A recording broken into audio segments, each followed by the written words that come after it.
The United States and Switzerland announced a framework trade agreement on Friday that includes Washington slashing its tariffs on imported Swiss products to 15% from 39%. The deal also includes a pledge by Swiss companies to invest $200 billion in the U.S. by the end of 2028. The agreement puts Switzerland on an equal footing with the European Union. Here's Swiss Economy Minister Guy Parmelin. Dieses Abkommen ist eine große Erleichterung. This agreement is a great relief for our economy.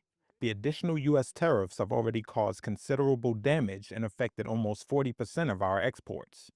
The Memorandum of Understanding now stabilizes the conditions for access to the U.S. market.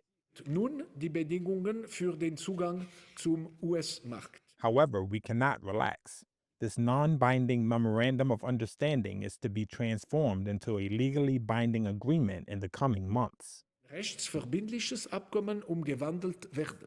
U.S. Trade Representative Jameson Greer said the agreement tears down long-standing trade barriers and opens new markets for American goods. He welcomed, quote, massive Swiss investment to help reduce our deficit in pharmaceuticals and other key sectors that will generate thousands of jobs across the U.S. The deal will have a positive impact on Switzerland's labor force, too, says Vincent Subilia, Director General of the Geneva Chamber of Commerce, Industry and Services. If you look at the US as the number one powerhouse and our second export market, and if you look at certain sector of activities, machinery, watchmaking, jewelry, or the medtech sector, which are part of the clusters here in Switzerland, and you look at the job, we're talking hundreds of thousands of jobs eventually, and it will help preserve jobs and tax revenues to the benefit of Switzerland. The Swiss government said the lower tariff rate is likely to be activated within days or weeks, as soon as the U.S. customs processing systems can be adjusted.